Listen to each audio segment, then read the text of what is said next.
The other thing that I wanted to just highlight for you is if you go to a class, and I'm not just talking about a Pilates class, I'm talking about any type of class. If you go to a class and you'll think, actually, is this safe for me to be here? Is the instructor looking after me? I'm going to give you some tips to take away so that if you go to a class, if the instructor isn't doing these things or the environment isn't as it should be, you know that maybe you need to find someone else.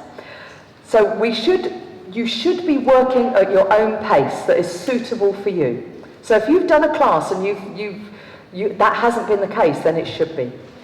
An instructor should be aware of your medical conditions. So they should know whether you've got any heart conditions, high blood pressure, osteoporosis, knee replacements, any condition that you can think about, they should know whether you've got that, because I give people different exercises based on their conditions and based on what they're capable of doing. An explanation of what they're doing and why they're doing the exercise. Also, what I do is explain when they're doing an exercise how it's beneficial for their life. So for instance, when we do that rocking forward and back, and in class sometimes I get people to come up onto their toes, to wiggle the toes, to spread the toes out, because our feet are so important. Also, different variations, I've talked about that the whole way through. Variations are so important because I know that some people can't lie on their back because they might have conditions that aren't comfortable for them. They might get dizzy, they might have vertigo. There are lots of different conditions that could potentially mean that someone can't lie on their back, or that they can't go onto all fours because they've had problems with their knees, or they need to do the class sitting in a chair. Correction of posture. If you go to a class and they never ever check your posture, or they never leave the front of the class, how do they know what your posture is doing?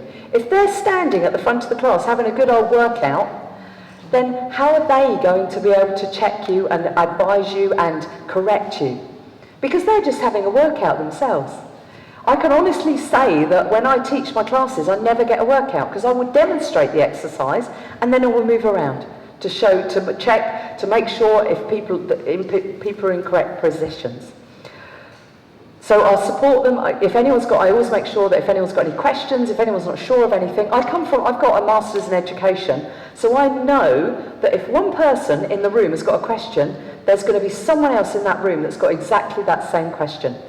So I always say to people when they come, when they're new, I say, if you've got any questions, just ask it. And don't wait till the end, because it's too late, it's gone. And also, you should feel relaxed when you go to a class. So when you walk into the door, does that instructor introduce you to someone else in the room? Does that instructor introduce themselves? Or do they just stand at the front and have a jolly old time and enjoy the class themselves? And you just happen to be there just to make up the numbers.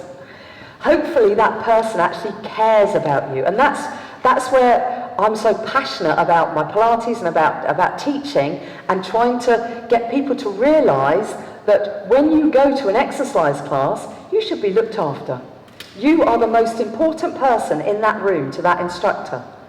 They need to look after you, because I want my participants to live to a very long age and to be happy and healthy for the rest of their lives. That's my goal. That is my total goal for my teaching, and for them to enjoy coming along to class, and also to make friends in class, so I introduce them to other people in class, so then they're more likely to not feel that they're there on their own.